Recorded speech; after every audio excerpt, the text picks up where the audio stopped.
Welcome viewer, I am Murugan S. This video tutorial describes how to scan USB drive using Microsoft Defender in Windows 11.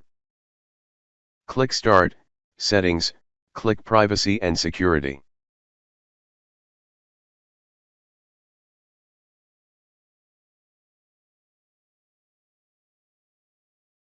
Click Virus and Threat Protection.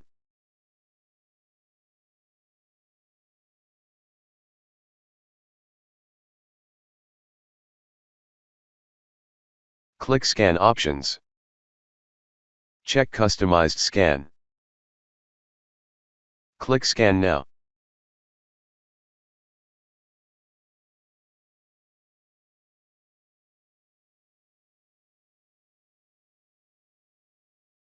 Select USB drive.